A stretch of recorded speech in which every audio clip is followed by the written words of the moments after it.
Thank you very much for giving me this opportunity to say something about the LEGS training. LEGS training in full means Livestock Emergency Guidelines and Standards. It's an international standards mechanism which is supposed to guide people and organizations that respond to livestock emergencies. And it's mainly applicable in low and middle income countries.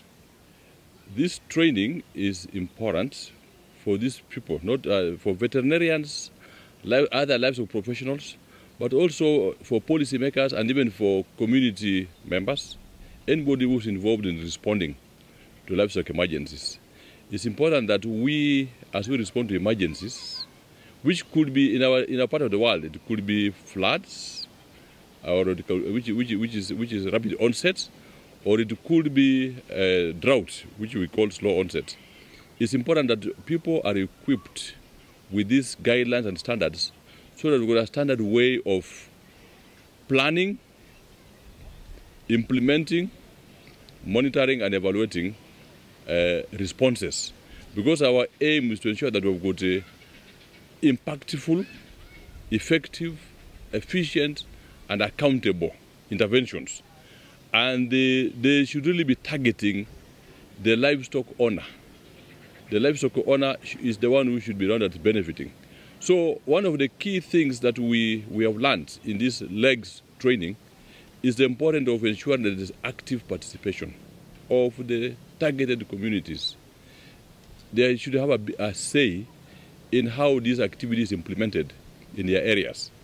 And number two, we need to be accountable to the communities. They need to know, for example, what kind of support is coming their way. What is it? What is the quantity? How many people are supposed to be reached? And how are these people? And these people should be selected by the targeted community themselves and verified. So this is the whole essence of LEGS. In addition, the focus of LEGS is threefold. One, the livestock keeper should be able to derive immediate benefits from the existing livestock as much as possible, depending on which stage of the emergency we are. For example, they could sell some of the animals instead of having them die.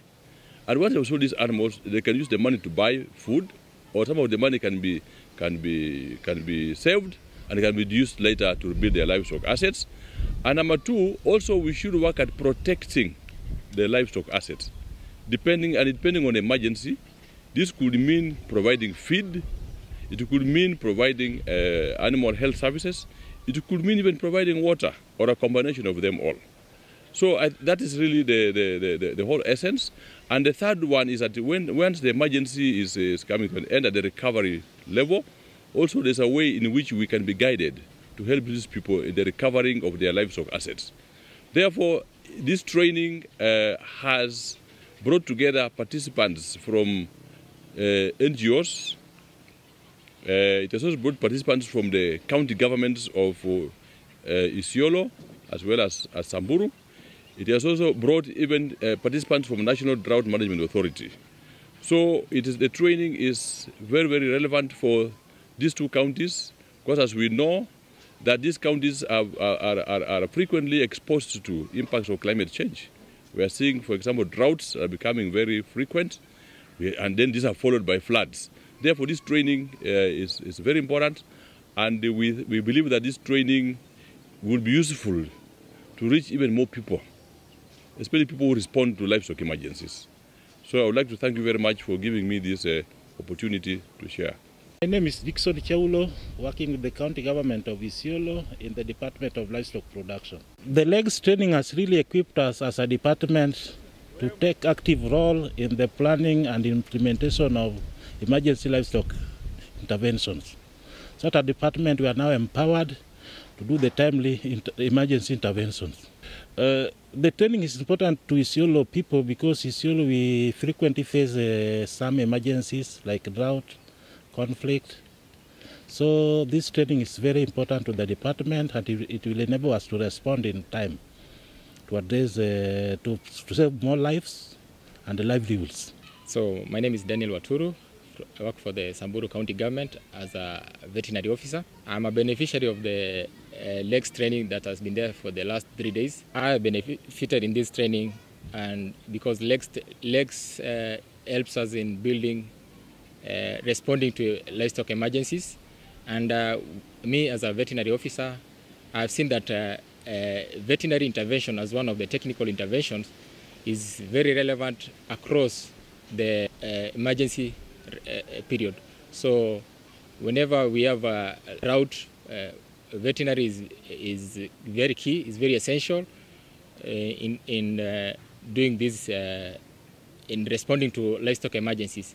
So it will help us for our livestock keepers to be able to be resilient and also protect their assets, because our aim is to protect their livelihood, which is the livestock, and make sure that they survive across the period of emergencies. So it's very key, and we hope that this training can be disseminated to other people who have not been able to attend this training, so that they can also benefit in this training. So basically, LEGS training helps us to respond to livestock emergencies, and veterinary department is very key in being guided by the standards and guidelines.